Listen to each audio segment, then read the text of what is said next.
Padre, te damos las gracias en esta mañana porque tú eres bueno, Señor. Gracias por tu amor, gracias por tu misericordia, gracias por tu bondad. Esta mañana oramos como oraba el salmista en el Salmo 119. Abre nuestros ojos, abre nuestra mente para ver las maravillas de tu ley en el nombre poderoso de Jesucristo. Pero también el salmista oraba y alababa en el Salmo 119 diciendo: he guardado tu palabra en mi corazón para no pecar contra ti, Señor. Él entendía en el nombre de Jesucristo que es importante entender tu palabra, Señor, pero también en el espíritu de oración, Señor, que esa palabra llegue a nuestros corazones y llene nuestros corazones, porque de nuestro corazón mana la vida, Señor. Nos colocamos en tus manos. Mira a cada hermano aquí presente, la mente, nuestros corazones, Señor. Llévate toda ansiedad, llévate toda tristeza, llévate toda preocupación, Señor. Sí, humanamente siempre habrá cosas que resolver, Señor, pero tú lo dijiste: no se preocupen por el cansado, no se preocupen por el vestir, no se preocupen por el alimento, preocúpense, busquen primeramente el reino de los cielos y el resto vendrá. Porque cuando tú vienes, vienes con todo, Señor. Nos colocamos en tus manos. Espíritu de Dios, ven sobre este lugar y llena nuestros corazones, Señor. Que esta palabra sea alimento para nuestra vida, Señor. Al que está enfermo, sánalo en el nombre de Jesús. Al que está débil, fortalécelo, Señor, en el nombre de Jesucristo. Que esta palabra sea como lo que tú dijiste, Señor. Que tu palabra no regresa vacía, sino que hace el efecto por el cual tú la has enviado. Tú conoces el estado de cada uno de los corazones aquí presentes. Habla nuestra vida, habla nuestro corazón. Ayúdanos, Señor. Nos colocamos en tus manos, en el nombre de Jesús. Amén y amén. Denle ese fuerte aplauso al Señor.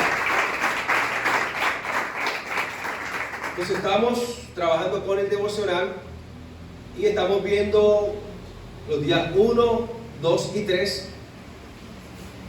Y la primera parte del devocional nos pregunta: ¿quién es Jesús? Una pregunta que debemos hacer: ¿quién es Jesús? Usted dirá: pero pastor, ¿quién es Jesús? El Salvador. Conozco a un solo Jesús. Sí, hay un solo Jesús, que es el camino, la verdad y la vida. Pero lamentablemente el ser humano se ha inventado otro Jesús que no son Jesús, y que al seguirlo el final es muerto. Leyendo la parábola del trigo y la cizaña, observamos que la parábola dice que la buena semilla, que es el Evangelio, produce a los hijos del reino. Pero la cizaña, que es la mala semilla, que no es el Evangelio, produce a los hijos del maligno. Entonces, mire, esto es importante que lo tengamos claro, porque hay una buena semilla que es el verdadero Evangelio. ¿Qué es el Evangelio? El Evangelio es la persona y la obra de Jesús.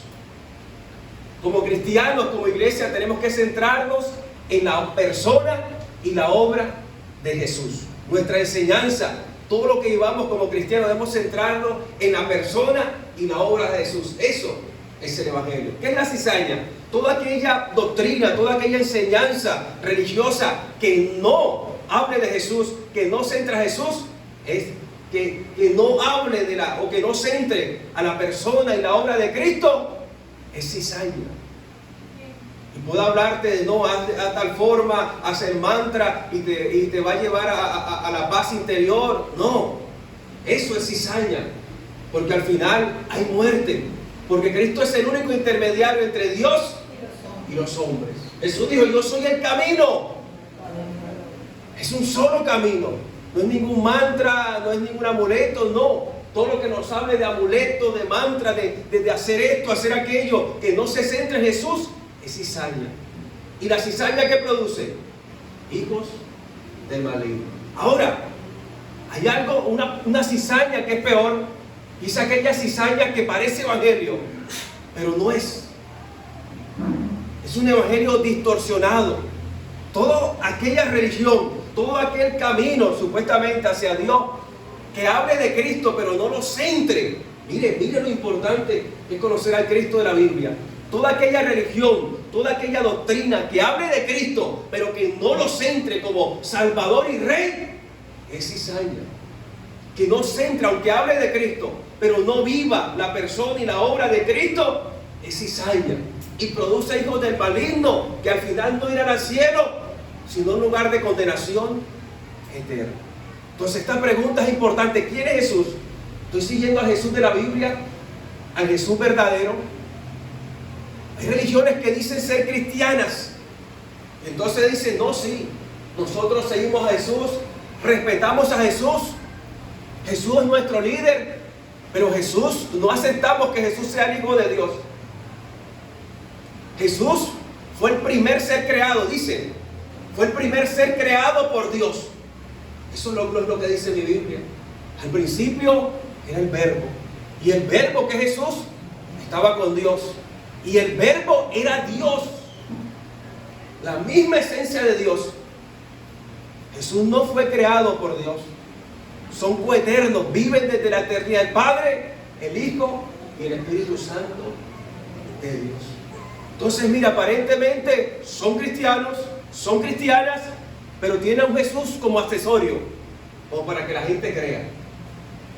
Pero si Jesús no es el centro, escuche esto, si la persona y la obra de Cristo no es el centro, es cizaña, es mala semilla, y se puede vestir como se quiera vestir, pero produce hijos del maligno. A su nombre, porque el centro es Cristo. ¿Cuánto lo creen? Amén. Entonces siento que este tema es muy pertinente para estos tiempos. ¿Quién es Jesús? ¿Quién es Jesús para nuestra vida? ¿Estoy siguiendo al Jesús verdadero? ¿Al Jesús bíblico? Mire, a veces nosotros, ojo, leyendo la parábola de la cizaña y el trigo, de Dios mío, el trigo y la cizaña se parecen, pero al final Dios sabe quién es quién, porque dice que así será al final de los tiempos: llegará Dios y enviará ángeles y apartarán la cizaña del trigo, que se parecen, y entonces los atará y los enviará al fuego eterno. Y se parecen. Mira a la persona que tiene a su lado: tú sí eres cristiano, no te pareces, tú sí eres de verdad. Y luego usted lee la parábola de la red. Dice que el evangelio es como una red que se lanza a todo el mundo y recoge toda clase de pescados. Miren, ¿cuántos son cristianos acá? Todos tienen carita, pero en nuestro corazón está Cristo. Mire, recoge toda clase de peces, pero la cuestión es al final, que cuando los sacan la red del mar, entonces cogen los peces buenos a un lado y los peces malos al otro. ¿Quién lo hace? ¿El pastor, la pastora? No, Dios. Es Dios mismo el que va a sacar al malo del bueno. Es Dios. Por eso no juzgamos a nadie, podemos predicar lo que está en la Biblia. ¿Sí? ¿Eso qué quiere decir? Que usted no puede ser cristiano de nombre. Soy cristiano, y vivir como un no cristiano. Si usted es cristiano, viva como un verdadero cristiano, porque el cristianismo no es de nombre, es de corazón, porque el corazón mana la vida. Y eso vamos a profundizarlo en este tema: ¿quién es Jesús? Y en el día 1, 2 y 3 observamos que el devocional nos habla de que Jesús es Salvador y Rey.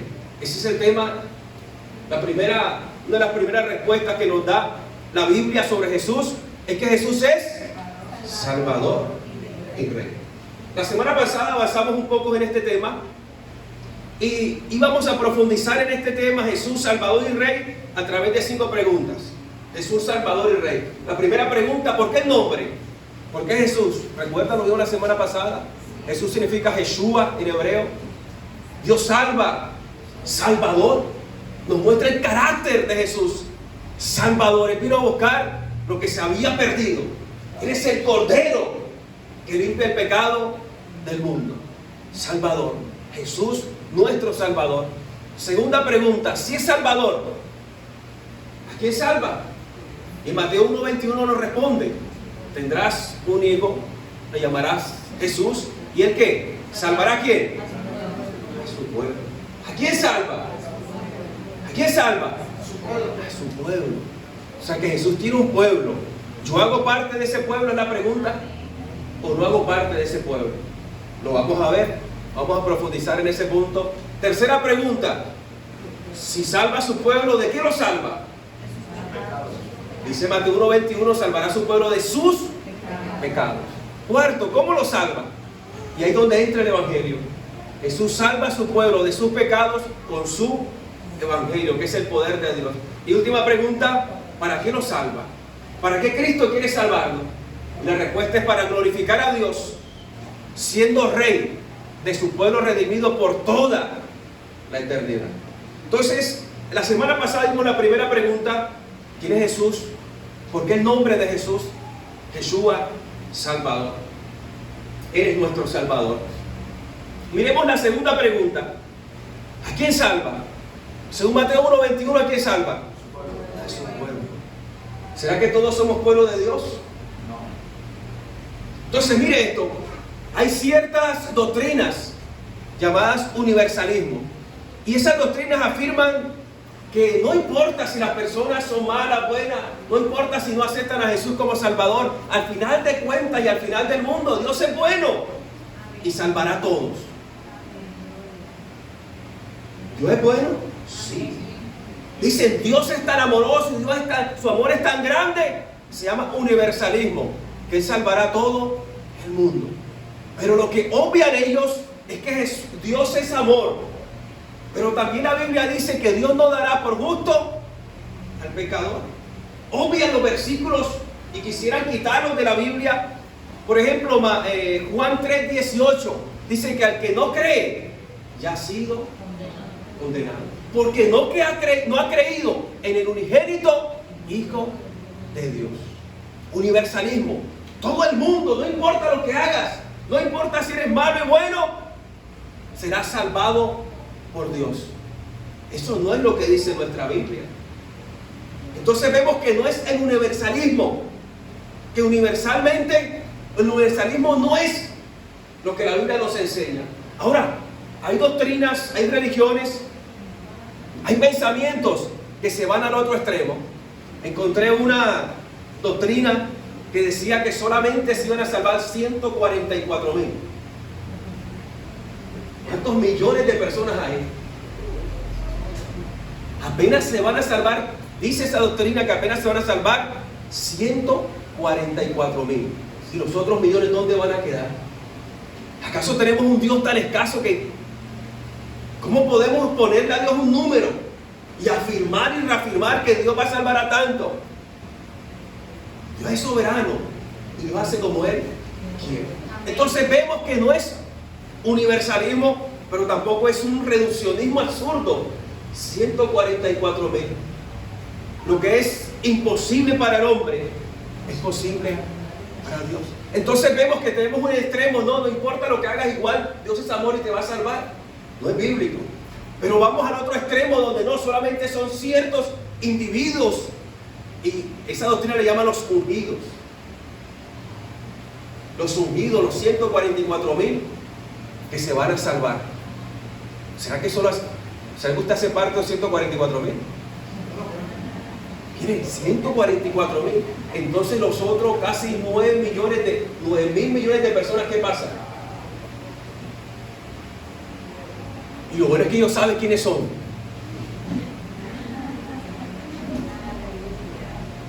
Solamente lo sabe Dios. Amén. Y entonces vemos que no es ni universalismo ni un reduccionismo. Entonces, ¿cuál es el pueblo de Dios? Tenemos que ir a Juan 3:16. Y escuchen lo que dice Juan 3:16, bastante conocido. Este versículo dice: porque de tal manera amó Dios al mundo que dio a su Hijo unigénito, para que todo aquel que crea no se pierda, mas tenga vida eterna. Entonces, en primer lugar, ¿qué nos muestra este versículo? Que Dios ama a ¿quién? ¿Dios ama a quién? Al mundo. ¿Qué representa al mundo? Todo el universo creado. Dios ama al mundo. Dios ama al universo. O sea que el amor de Dios, ¿cómo es? Diga conmigo, universal. ¿Dios ama al pecador? Sí, pero aborrece su pecado. ¿Dios ama al que no peca? Sí. ¿Dios ama al que no es cristiano? Sí. pero aborrece que no sea cristiano, que no abrace a Cristo como su Salvador y su Rey. Dios ama al cristiano, sí, porque de tal manera que amó. ¿A quién ama a Dios? Al mundo. ¿Sabe? Veía un video, es como una videollamada, y en la parte de arriba está una jovencita como china, japonesa, y abajo están un papá y una mamá mexicanos. ¿Ves? Supuestamente la niña era novia del hijo de ellos, y estaba saludándolos en español. Hola amigos, salía hablando la niña. Hola amigos, ¿cómo están? Y los papás, muy bien, muy bien, muy bien. ¿Y tú cómo estás? Muy bien, muy bien. Y ella le responde, ¿y ustedes cómo están? Muy bien, gracias, gracias a Dios. Como uno responde, ¿verdad? Gracias a Dios, dicen los mexicanos. Y ella se queda, de pronto pone la cara así, ok, adiós. Y se acaba la llamada. Nosotros en español, los latinos tenemos la costumbre, cuando nos preguntan, decimos, ¿gracias a quién? Allá los japoneses no tienen esa costumbre. Entonces, cuando ella escuchó muy bien, que dijeron ellos, muy bien, gracias, adiós, o sea, chao. La muchacha cambió el rostro, ok, adiós. No. Ahí quedó el problema con los papás, con el hijo, no sé cómo se solucionaría. Pero ¿saben qué me llama la atención? Bueno, eso son cuestiones idiomáticas. Pero ¿saben qué me llama la atención? Los comentarios. Había muchas personas que decían, oye, ya vienen esos cristianos con su fanaticismo, con sus cuestiones. Eso no cabe acá. Personas no cristianas hablaban de eso, el fanatismo y esto. Pero no me sorprende tanto que un no cristiano que no conoce a Cristo hable de esa forma. Porque sabe que todavía es cizaña. Lo que me sorprende era lo que respondían los cristianos. Los cristianos respondían, oye, tú hijo del diablo que no has abrazado a Cristo, te vas a quemar en el infierno. Oye, ¿dónde está el amor de Dios? Somos el pueblo de Dios. Somos llamados a demostrar el amor. Y no era uno, ni dos, eran varios cristianos que citaban la Biblia y baja la condenación eterna. ¿Dios ama a quién? Dios ama, porque de tal manera amó Dios al mundo. Dios ama al que no es cristiano, pero aborrece su pecado. Y nosotros como iglesia también tenemos que amarlo y predicar la buena nueva de salvación para que puedan venir a los pies de Cristo y conocer a ese Salvador y Rey que salva su vida, que salva su alma, que nos salva de la condenación eterna. ¿Cuánto lo creen? Entonces yo miraba y decía, pero Dios mío, ¿cómo nos estamos viendo nosotros? ¿Somos verdaderos cristianos? ¿Cómo podemos responder así? Con rabia, con odio.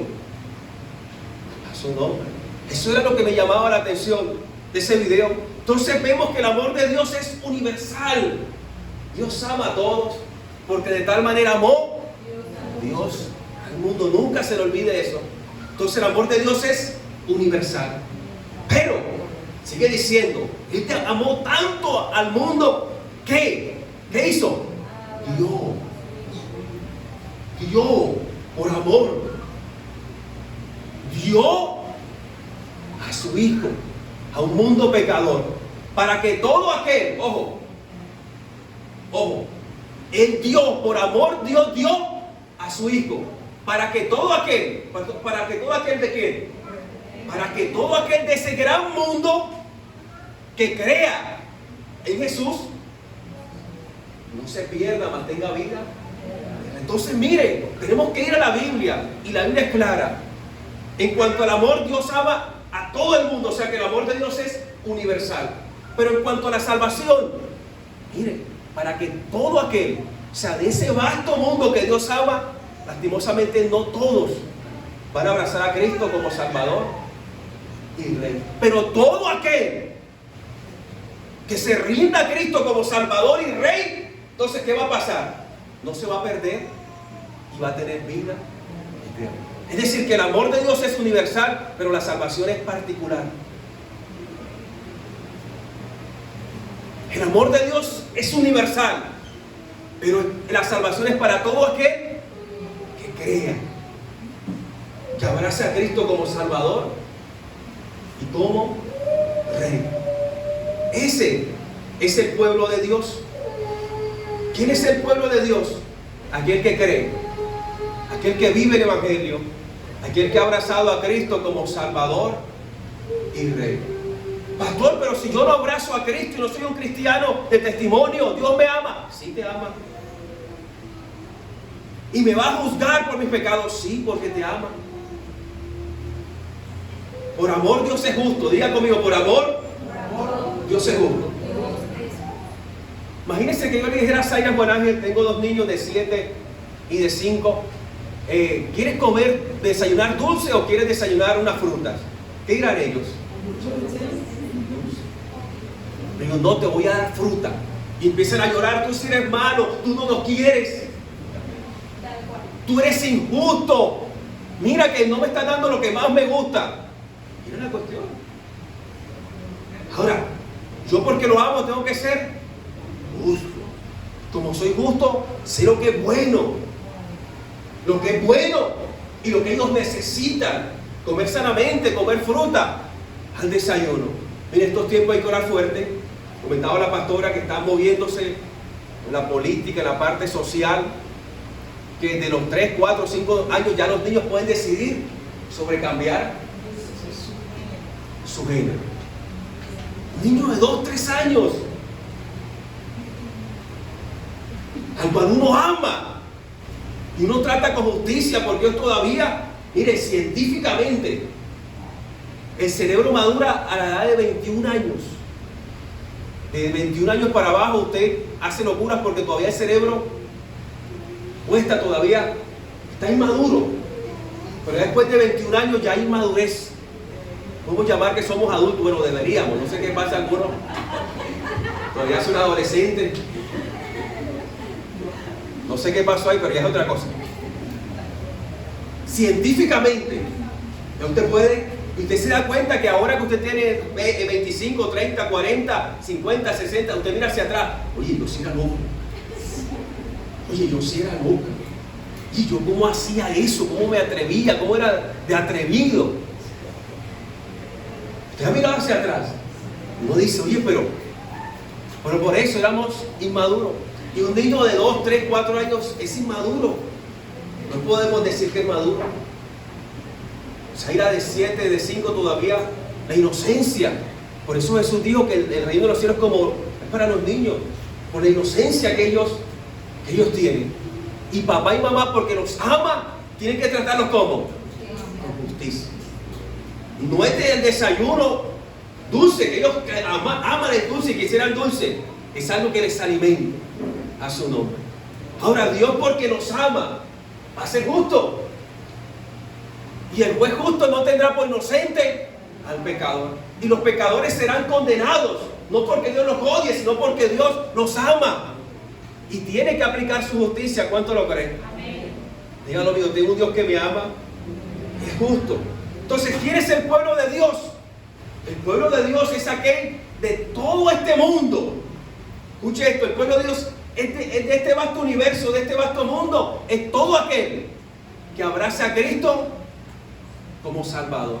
Es decir, el pueblo de Dios, ese pueblo que Jesús salva, por el cual vino a morir, es aquel, escuche esto, que crea, abrace a Cristo como Salvador y Rey y viva el Evangelio. ¿Cuánto lo creen? Entonces, ¿cuál es el pueblo de Dios? Su pueblo es el que cree en el Evangelio y abraza a Cristo como Salvador y Rey.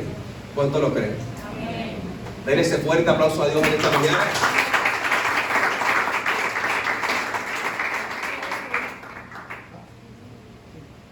Miremos la tercera pregunta sobre Jesús, Salvador y Rey. Y la tercera pregunta, ya sabemos quién es Jesús, su nombre, Salvador. ¿A quién salva? A su pueblo. Ahora, ¿de qué lo salva?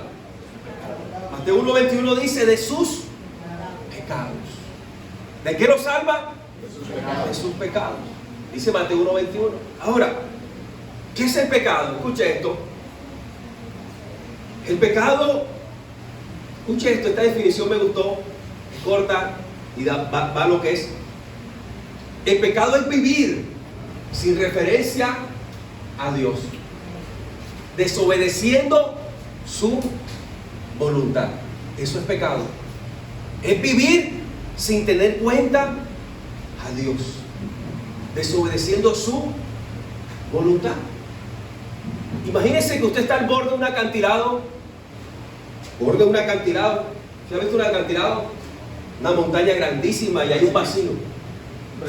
Precipicio. Y usted dice, me cansé de vivir en referencia a la ley de la gravedad. Él se cansó. Se dice, no voy más con la ley de la gravedad. A ver, la ley de la gravedad, la Tierra ejerce una fuerza de atracción. Si no, usted y yo saldríamos volando, despedidos al universo, al espacio.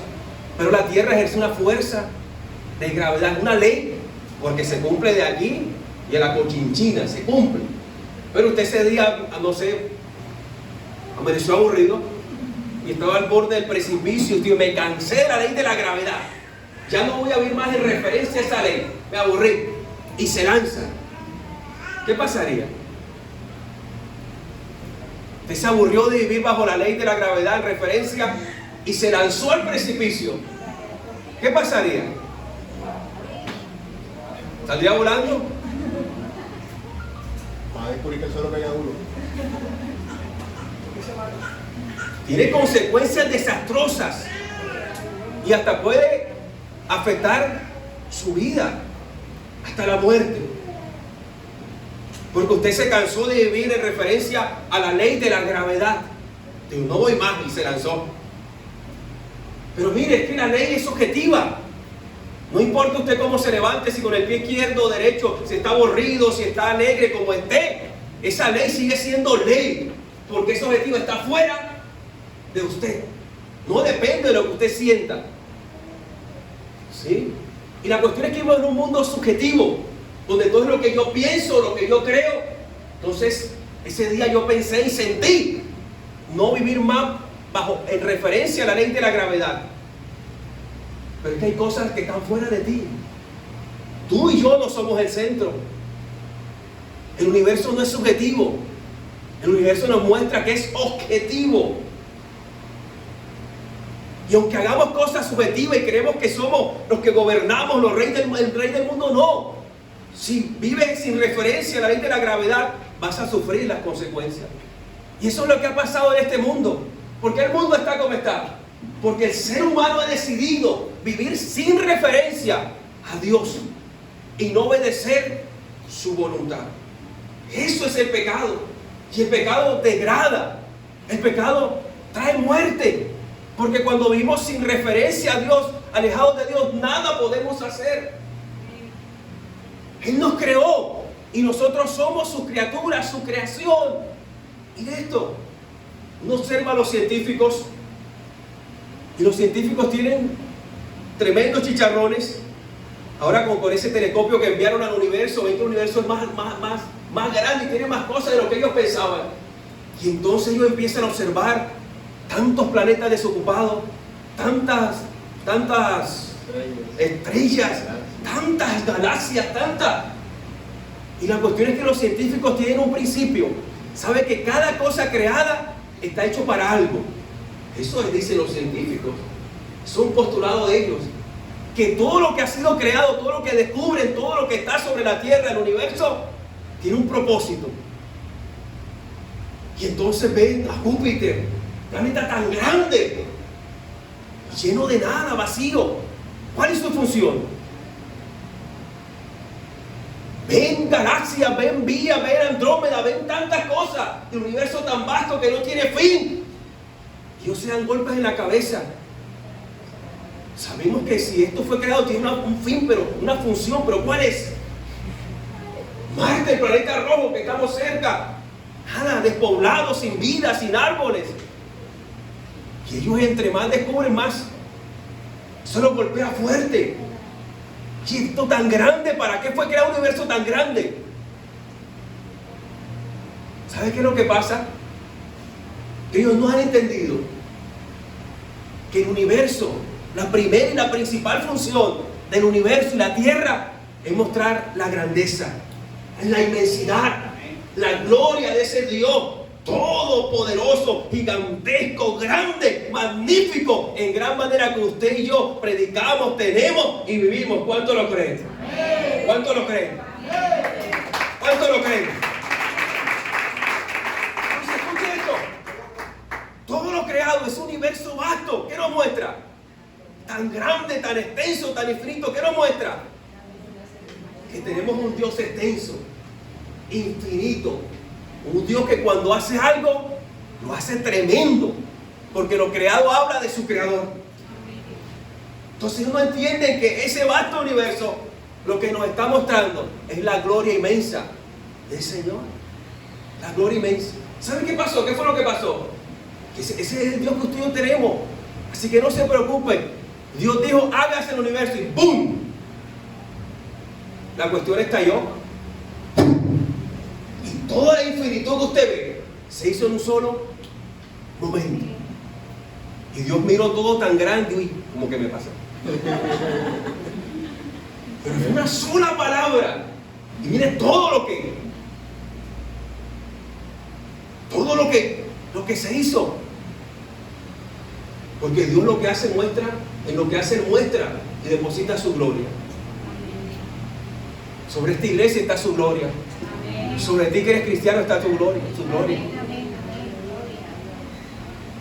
Josué decía, ¿qué harás por tu gran nombre? Cuando David pecó, Dios se molestó con David. Y cuando Natán va a confrontar a David, Natán dice estas palabras: porque por tu mal testimonio, por el pecado que has cometido, has dado pie a que se ha profanado el nombre grandioso de Dios. ¡Qué tremendo! El pecado profana, da que otros hablen mal de ese Dios grande y poderoso que creó los cielos y la tierra. Somos portadores de la gloria de Dios, debemos vivir como tal. Somos protagonistas de la gloria de Dios. Así que si usted haga algo, hágalo bien, hágalo excelente. Si está estudiando, sea el mejor. Lastimosamente muchos cristianos estudiando el último, después del último. Oye, ¿qué dice la Biblia? Si eres trabajador, no trabajes para ti, trabaja como si le estuvieras trabajando al Señor. Como si lo que estuvieras haciendo y realmente lo estás haciendo es para Dios. Entonces, ¿qué tienen que hacer los cristianos? Hacer lo mejor. Diga conmigo lo mejor. Mira el devocional. Está plastificado. Cuesta más que sea plastificada. Hubiéramos podido ahorrar unos pesos si no nos plastificábamos. Dijimos, la carátula puede ser más delgada y ahorramos unos pesos y quedaría como gelatinoso. Podemos utilizar unas hojas más amarillas y sería... ¿Pero por qué? Porque la cuestión no es de dinero. La cuestión es de glorificar el nombre de Dios. Que todo lo que hagamos, usted está glorificando el nombre de Dios. O está dando lugar a que el nombre de Dios sea profanado. Yo ir a la iglesia, yo ser cristiano para ser como él o como ella. Así no. El cristiano es llamado a ser el mejor en todo. No para sí, sino para que los demás vean la gloria de Dios. Y no para decir con orgullo, yo sí puedo, sí soy capaz. No. Sino que para que los que están alrededor vean que nos dedicamos, y no es perfección, porque ninguno es perfecto, sino que en todo tratamos de dar el 100%, porque lo estamos haciendo como para el Señor. ¿Cuánto lo creen? Diga conmigo, yo lo creo. Yo lo creo. Ahora, mira, pero pastor, ¿qué pasó con la tierra? ¿Por qué la tierra es diferente de todo el vasto universo? Porque además de la tierra mostrar la gloria de Dios, también nos muestra su amor. La tierra no solamente fue una palabra, Dios empezó a esculpirla tal como Él quería. Colocó los peces en tal parte. Usted no ve peces voladores, José. Colocó las tortugas, empezó Dios a esculpir toda la tierra tal cual. Voy a colocar esto y esto y esto. Empezó a... ¿Por qué? Porque Dios ama al ser humano y quería darle lo mejor. Y usted ve este planeta tan vasto, tanta fauna, tanta flora, tanta belleza que hay en el mundo, y que no encontrará en ninguna parte del universo. Le aseguro que no hay ovni, no hay ningún planeta poblado en ninguna parte. ¿Por qué? Porque mi Biblia lo dice. La tierra es muestra del amor de Dios. Las mejores condiciones. No encontrarán otra mejor. Ahora están con eso que el planeta, en vez de cuidarlo, queremos irnos. Y tantos billones que se invierten, no los vamos de aquí. ¿Por qué no lo invierten en cuidarnos? A su nombre. Es muestra del amor. La tierra nos muestra el amor de Dios. Y la tierra es tan agradecida. Usted tiene un poquito de tierra y una matica y ¡pum! Esa matica crece. Una cuestión. Porque es el amor de Dios. El amor de Dios se refleja en esta tierra, en este cielo, en este aire, que nosotros por el pecado nos hemos dedicado a contaminar y a dañar. Entonces el universo y la tierra, ¿qué nos muestran? La gloria y el amor de un Dios grande y poderoso. ¿Cuánto lo creen? Ahora escuche esto. Entonces, ¿qué es el pecado? Es vivir sin referencia a Dios, desobedeciendo su voluntad, lo cual conlleva a la muerte. Escuche esto. El pecado tiene algunas consecuencias. ¿Cuáles son las consecuencias del pecado? Escuche esto. La primera consecuencia del pecado, de vivir sin referencia a Dios, es que el pecado hace una ruptura entre la relación de Dios con el hombre. El pecado rompe la relación de Dios con el hombre. Eso es lo que hace el pecado. Ya no podemos acercarnos a Dios porque hay un abismo entre el hombre y Dios. El pecado rompe, quebranta nuestra relación con Dios. Y eso produce ciertas cosas. Primero, la relación entre uno y el otro, entre los demás, conmigo mismo, con los demás, va a estar mal. Porque hay tanta pelea, porque hay tanta muerte, porque estamos alejados de Dios y entonces no podemos llevarnos ya entre nosotros mismos. Puede ser el esposo más bueno del mundo, pero en algún momento ya no va a aguantar más a su esposa si no tiene a Cristo, a su nombre. Daña nuestra relación con los demás porque hay tanta guerra. Por eso, porque estamos alejados de Dios, daña la relación con nosotros mismos y daña la relación con la creación. Miren cómo está el mundo. Cuando Adán y Eva pecaron, ¿cómo pecaron? Dios le da ciertas instrucciones y en una de esas instrucciones no podían tomar de cierto árbol. ¿Cuál era? No sé cuál era. La Biblia no dice una manzana, un guineo, no sé y no quiero saber. Solamente lo que dice la Biblia, que era una fruta y que Dios le dijo no tomen. La referencia de Dios era que debían vivir sin tomar esa fruta. Y esa era la voluntad, que podían tomar de todo menos esa fruta. Listo. Dios es Dios y se reserva ciertas cosas. Pero ¿qué pasó? Ellos decidieron vivir sin referencia a Dios, sin tener en cuenta a Dios, y comieron esa fruta. Desobedecieron la voluntad de Dios, pecaron. ¿Qué fue lo que pasó? Usted ve que la Biblia dice que ellos se miraron, se dieron cuenta que estaban desnudos y sintieron ¿qué?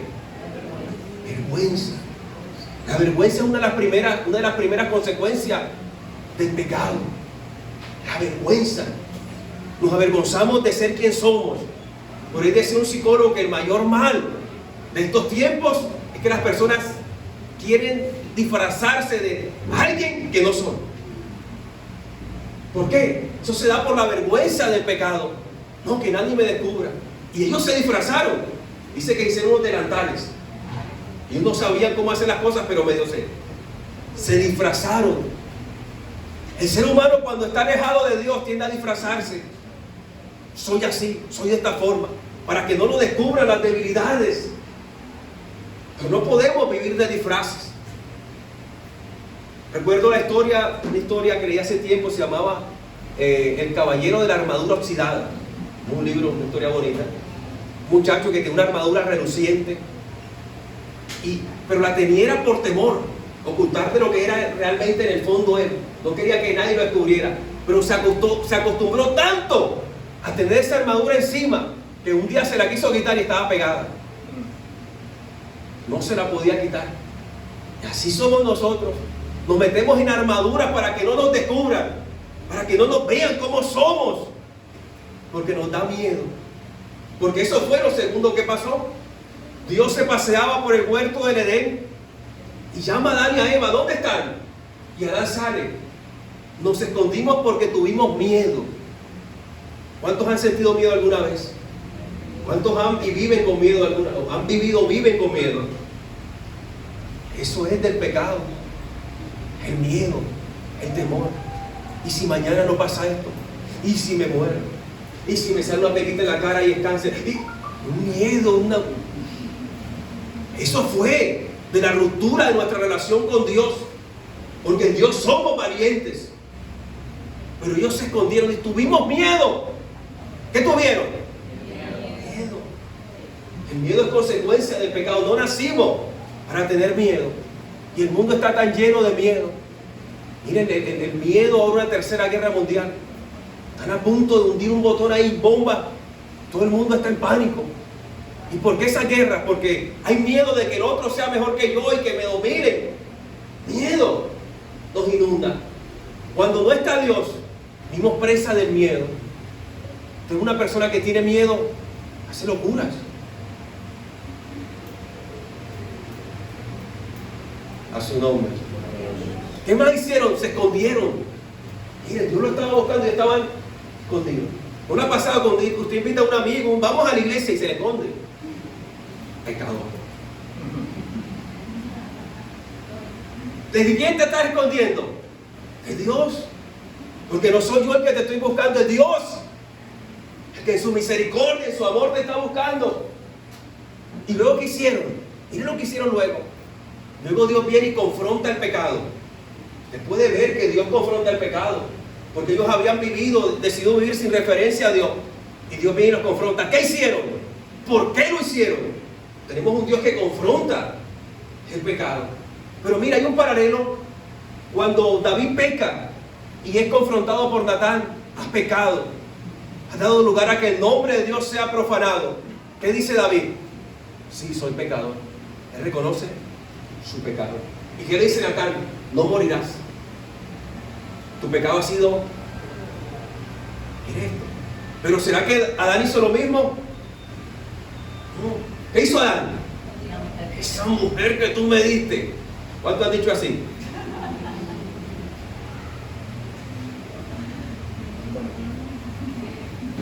Esa serpiente que tú hiciste, dijo Eva también mareada, molesta con la serpiente. Y ya la serpiente miró hacia atrás, no vio a nadie bueno.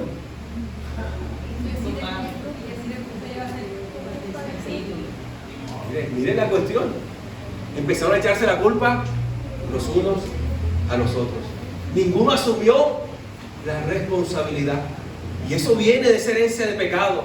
No que es él, no que es ella, no que son ellos, no, todo el mundo es culpable menos yo. Por eso Jesús dijo, oye, antes de ayudar a tu hermano a quitarle la pajita, una mijusa que tiene, quítate la bigota que tiene en tu ojo. ¿Esa es como una viga? Pero así estamos, y eso es por el pecado.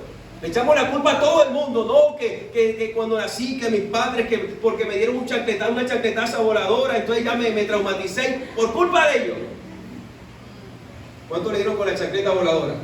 Amén. Mamá tiene una puntería. ¿Y a mí?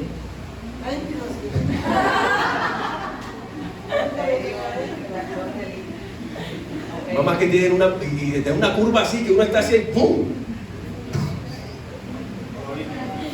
Esquiva obstáculos. Tiene una puntería. Y entonces traumatizados por la chancleta voladora. Fue culpa de ella. Y así estamos echando la culpa a todo el mundo. Pero realmente debemos asumir nuestro compromiso. A su nombre. Diga conmigo, no fue la chancleta voladora. Es mi culpa. Y voy a asumir mi responsabilidad. Miren, no es mi esposa, la cabezona soy yo. Ya digan, no es mi esposo el cabezón, soy yo. No son mis hijos, soy yo. Tengo que asumir la responsabilidad. Ellos no la asumieron. Y a veces nosotros también estamos así. ¿Cuánto lo creen? El pecado también produce muerte. Muerte espiritual. Nacimos alejados de Dios.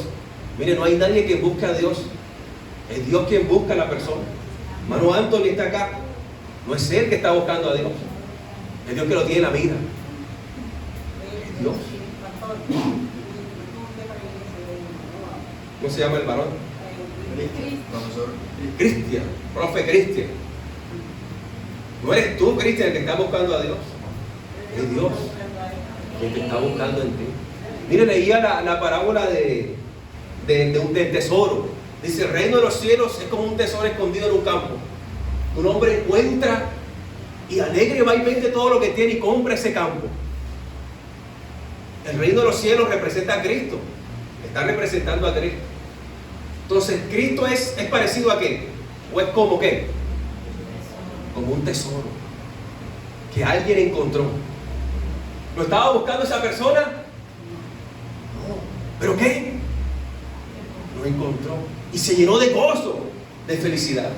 Y luego sigue contando, el reino de los cielos es semejante a un gran mercader que busca perlas preciosas. Y cuando encuentra una perla hermosa, va y vende todo lo que tiene y la compra. En la primera, Jesucristo es el tesoro. En la segunda parábola, ¿quién es Jesús? Es la perla preciosa. El reino de los cielos es como un mercader que busca perlas preciosas. Al encontrar una. En la segunda parábola, ¿quién es Jesús? Léalo bien, el mercader. No es la perla preciosa. Es el mercader que está ¿qué? Buscando. Entonces entendemos que de aquí encontró el gran tesoro. ¿Por qué? Porque era el mercader Jesús que lo estaba buscando. ¿Y a qué nos compara esta parábola? ¿Nosotros qué somos? Mire, somos perlas preciosas. Y aquel que gane una perla preciosa tendrá una corona. Afirma Apocalipsis al final de los tiempos. Una corona llena de las perlas que ha ganado. Y aquí habla de perlas preciosas, son las almas. Y cuando Jesús ve una alma, ¿qué hace él? Ve y vende todo lo que tiene y ¿qué hace? La compra. ¿Cómo la compró Jesús? A precio de sangre. Entonces observamos que hay un gran tesoro, la persona lo encuentra, pero no es porque la persona esté buscando a Dios, sino porque Jesús, el gran mercader, está buscándonos a nosotros, que somos perlas preciosas. Mírese, diga, soy una perloca. Y soy una perla fina, pero no como la de esta muchacha. La de perla fina. No como Marvel, soy. Mírese, soy una perla fina. Así te ve Jesús. Ay, que soy gordito, que soy flaquito, que soy maluquito, que soy narizón. ¿Para Cristo qué eres? Una perla.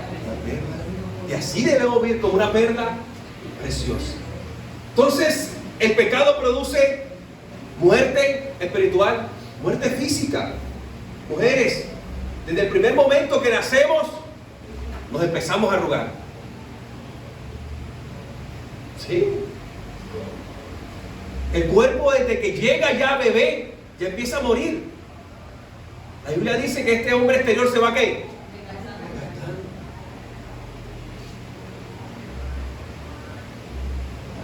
Yo soy arrugado como el de los 15 años. Y la pastora, pero échate esta cremita o échate esto. No, yo asumo mis arrugas con dignidad. A su nombre. Que plánchate. No, dígame así. Pastor, ¿cuál es la fórmula para verse joven? Dignidad. Asuma lo que Dios le dio con dignidad. A su nombre. Porque si Dios hubiese querido que fuera otro, lo hubiera hecho otro, pero Dios quería verle a usted como perla preciosa. A su nombre. Eso no quiere decir que si está de peso, vamos a bajar. Ahí están los doctores. Usted puede consultarlo. La primera gratis, la segunda sí. No es que lo va a coger ahora, no, directo. Porque trasnocharon, tuvieron que invertir, pero Dios es bueno, es Dios, y hay fe en sus corazones. Entonces, claro, lo que podamos. Me gustaba un video que colocaban ellos, donde mostraban cómo estarás tú dentro de 10 años, creo, 10, 15 años. Una persona que hacía ejercicio, y la otra era un ancianito que ni podía moverse, era el mismo, pero el otro ni podía moverse y estaba, no recordaba las cosas. En cambio el otro, mejor alimentación, ejercicio, cero salvajadas los sábados y los domingos. Eso está... Estuvimos predicando a un pueblo un sábado. ¿Y hoy es sábado de qué? Estaba allí en la iglesia de salvajada. No, Señor, de adorar a Cristo. Yo esperé que dijeran de adorar a Cristo. Pero eso fue se escuchó tan bonito. Salvajada. Y me quedé, no, de cuidar el cuerpo de Cristo, de adorar. Si es que pensamos que era la tarde. A su nombre. Entonces, el pecado produce muerte espiritual, física y muerte, la peor, que es la muerte eterna, alejados del favor de Dios. Entonces, ¿de qué salva? La tercera pregunta: ¿de qué salva Jesús a su pueblo? De su pecado. Cuarta pregunta rápidamente para terminar, y va muy ligada a esto porque el pecado es la enfermedad. La cuarta pregunta: ¿cómo? ¿Cómo salva Jesús a su pueblo? ¿Cómo lo salva? Diga conmigo: con el Evangelio. Lo salva con su Evangelio. Entonces va muy ligado. La enfermedad es el pecado, vivir sin referencia a Dios, desobedeciendo su voluntad. Ahora miremos el Evangelio. ¿Qué es el Evangelio? Escuche esto. El Evangelio son las buenas nuevas de la persona y la obra de Cristo, que nos capacita por el Espíritu Santo para vivir con referencia a Dios, obedeciendo su voluntad, lo cual nos lleva a la vida eterna. Se lo repito, se parece a la definición del pecado, pero el pecado es la enfermedad y el Evangelio es la medicina. ¿Qué es el Evangelio? Son las buenas nuevas de la persona y la obra de Cristo, que nos capacita por el Espíritu Santo para vivir con referencia a Dios, haciendo su voluntad, lo cual nos lleva a la vida eterna. ¿Cuánto lo creen? Digan conmigo: yo lo creo. Entonces, ¿qué es el pecado? Es vivir sin referencia a Dios, desobedeciendo su voluntad. ¿Y qué es el Evangelio? Es vivir con referencia a Dios, teniendo en cuenta a Dios, haciendo su voluntad por la persona de Cristo, del Espíritu Santo de Dios, lo cual nos lleva a la vida eterna, a su nombre. Vamos a verlo de forma práctica en la Biblia rápidamente. Quiero que usted vaya conmigo a Efesios. Este sí lo va a buscar. Efesios capítulo 6.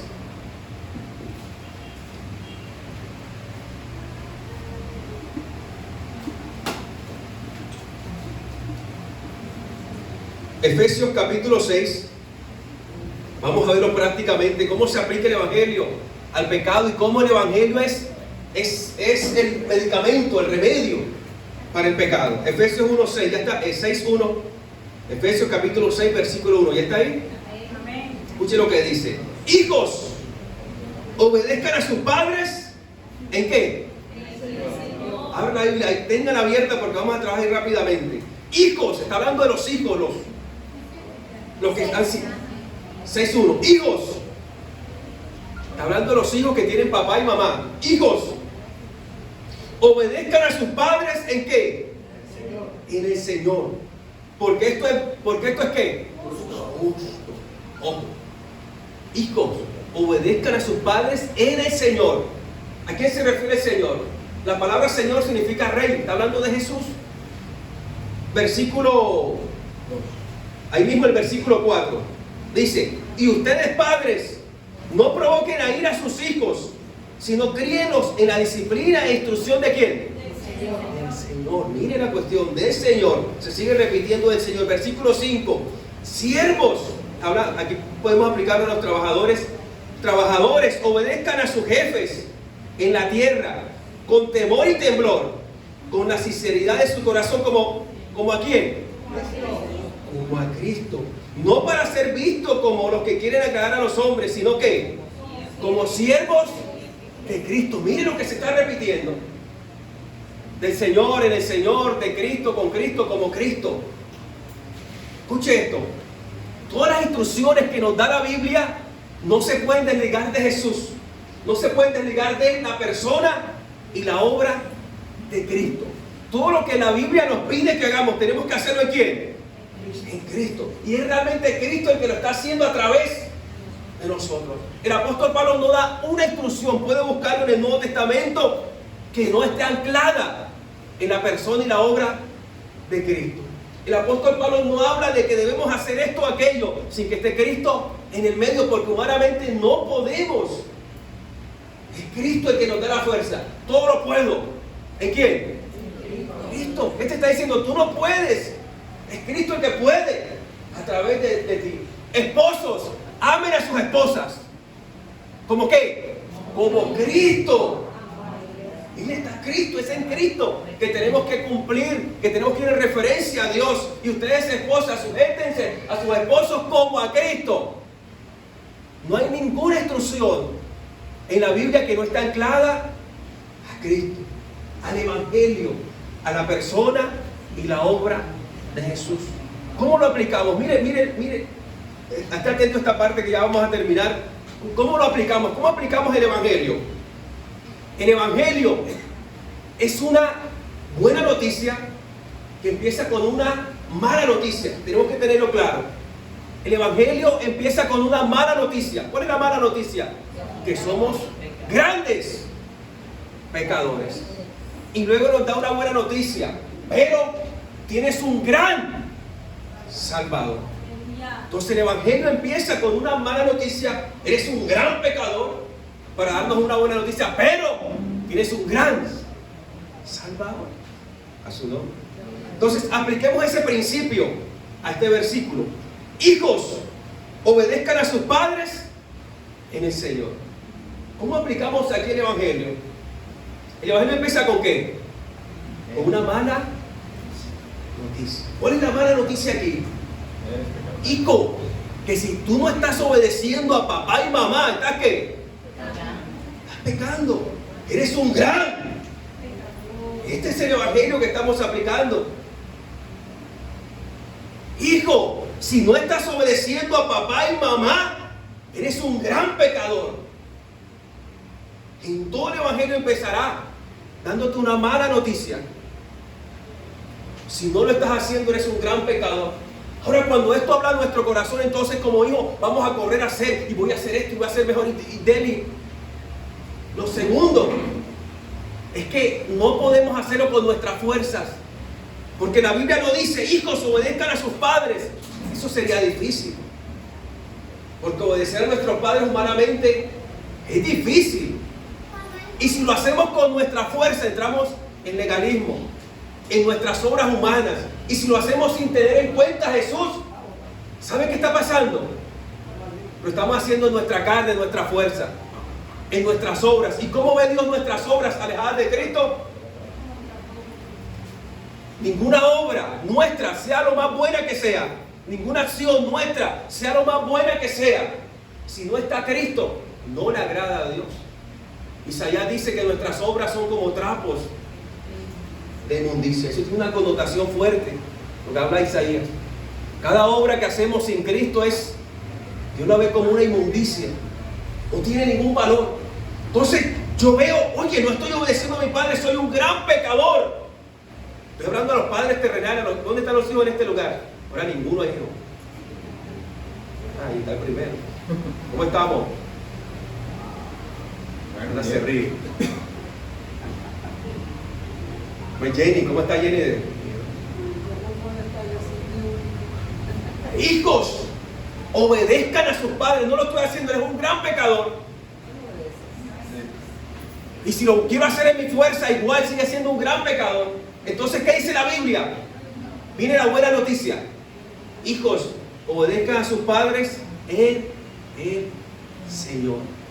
No lo estás haciendo, eres un gran pecador. Lo quieres hacer en tu fuerza, eres un gran pecador. Pero te tengo una buena noticia, que tienes un gran Salvador y que lo puedes hacer en Él.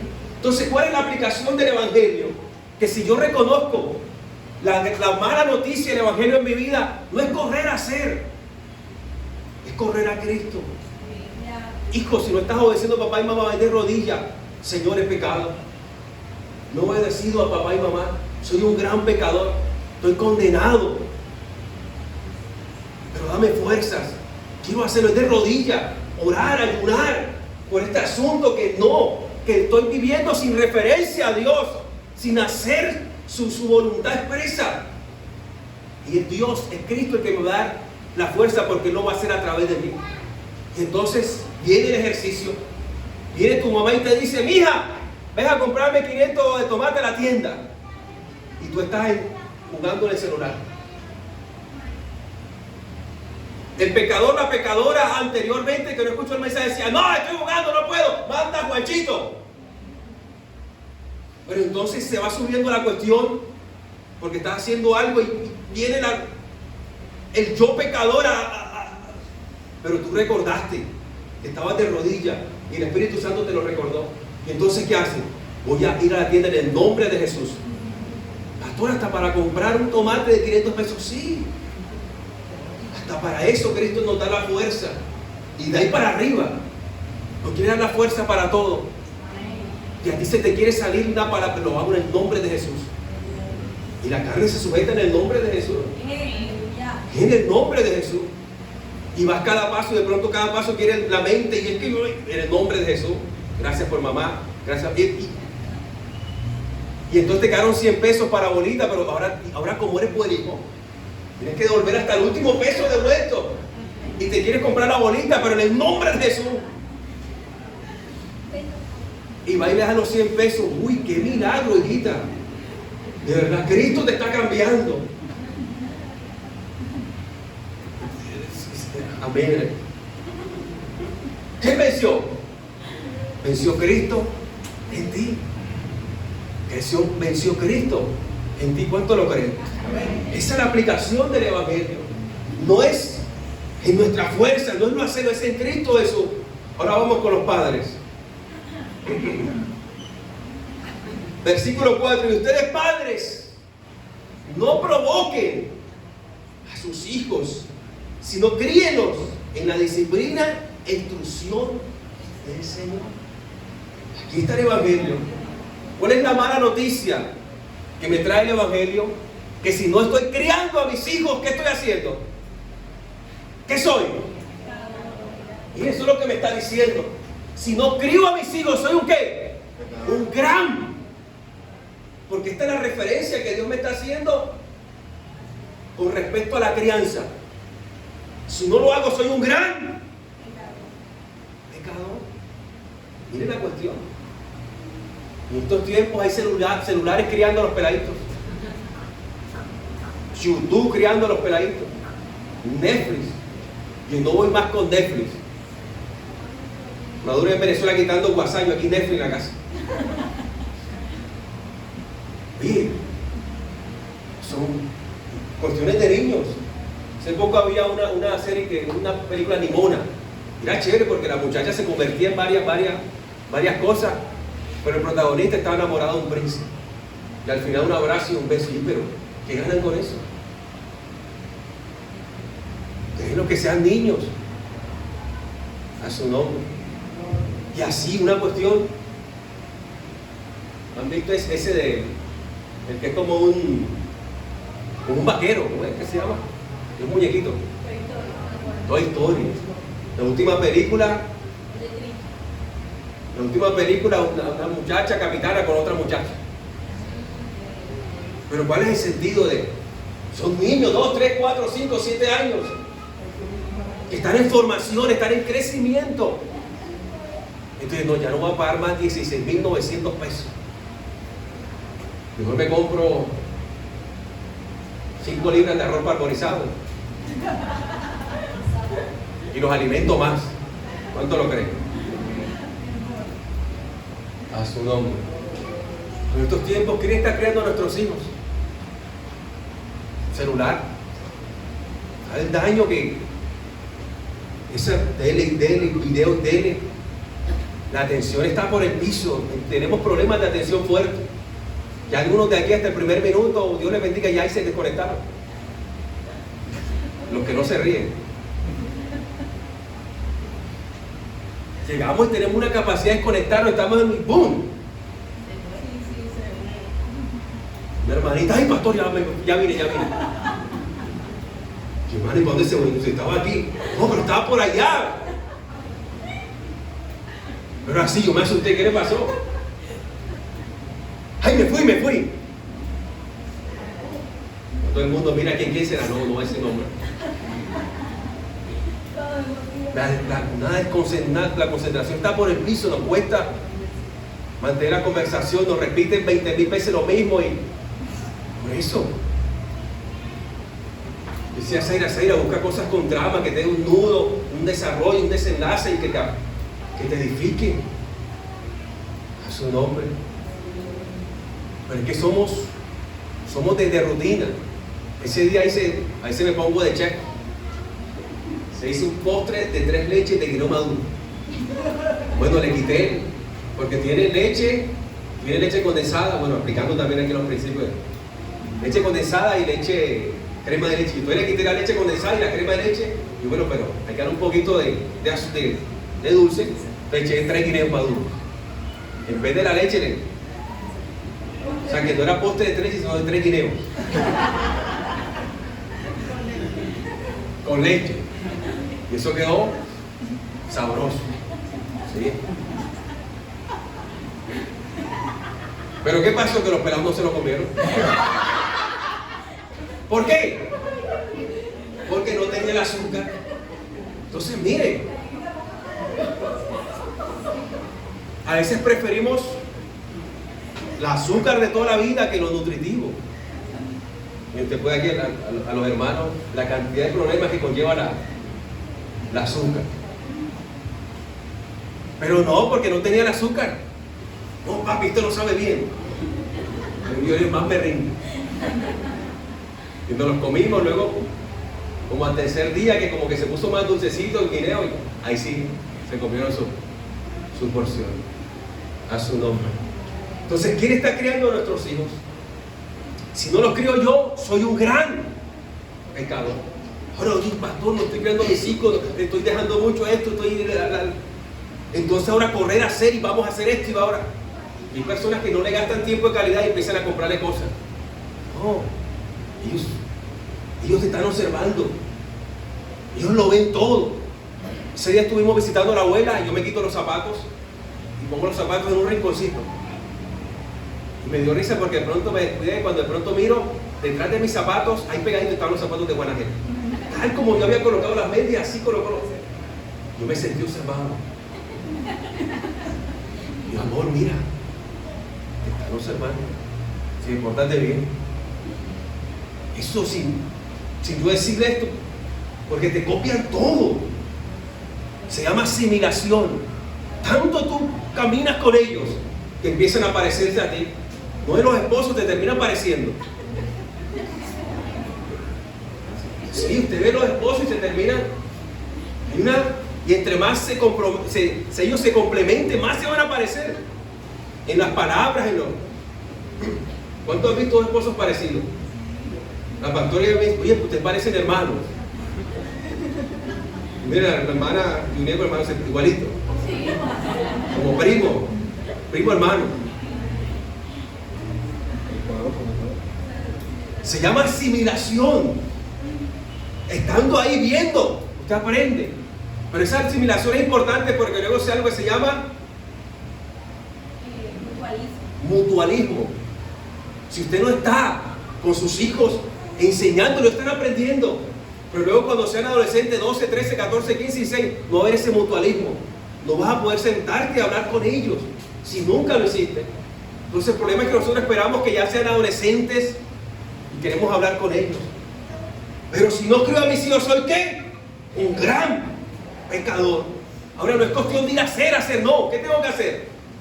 Aplicar el evangelio.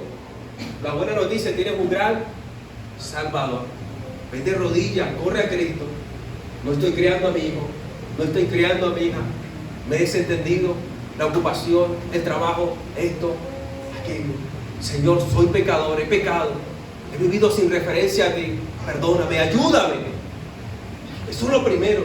Y ahora Cristo se va a encargar del resto. De que seas ese papá, esa mamá que Dios quiere que tú seas. ¿Cuánto lo crees? Ya conmigo, yo lo creo. Y así, usted puede aplicar el evangelio a toda enfermedad que nos muestra la Biblia. Y entonces, pastor, ¿y dónde está el evangelio? De Génesis, Apocalipsis, ese evangelio. ¿Por qué? Porque el Evangelio habla de la persona y la obra de Cristo. ¿Y qué habla la Biblia? De la persona y la obra salvadora de Jesús. Pastor, pero en el Antiguo Testamento lo voy a encontrar en el nombre de Jesús. Pero ahí está. Dice Hebreos, no dejando de congregarse, como algunos tienen por costumbre, en el nombre de Jesús. Porque ese es el Evangelio. Muchas personas quisieron venir a la iglesia, pero el frío, la cuestión. Pero cuando no frío, bueno, el calor, lo que sea. Ajá. Pero los que vencieron, ¿qué hicieron? Cuando sintieron ese deseo de quedar en el nombre de Jesús, te levanta. Y hay un poder. ¿Cuántos saben que hay poder en ese nombre? Amén. Es una cosa que tú te llenas de fuerza. ¿Cuántos lo han hecho? Amén. Y terminamos en la última pregunta. Primera pregunta, ¿por qué el nombre de Jesús? ¿A quién salva a su pueblo? ¿De qué lo salva? De sus pecados, que es la enfermedad. ¿Cómo lo salva? Con el Evangelio. Y vimos cómo se aplica el Evangelio. Le invito a que haga este ejercicio de aplicar el Evangelio en todo, en todas las áreas de su vida. A su nombre. Y quinta pregunta, ¿para qué nos salva? ¿Para qué nos salva Jesús? Quiero leer un versículo en Apocalipsis 7 y ahí terminamos. Escuchen lo que dice Apocalipsis 7:9. Después de esto miré y vi una gran multitud que nadie podía contar, de todas las naciones, tribus, pueblos y lenguas, de pie delante del trono y delante del Cordero, vestidos con vestiduras blancas y con palmas en las manos, y clamaban a gran voz: la salvación pertenece a nuestro Dios, que está sentado en el trono y al Cordero. Ese es el final. Todos estaremos delante de la presencia del Señor. Y Cristo será nuestro Rey por siempre y para siempre. Entonces, ¿para qué nos salva Jesús?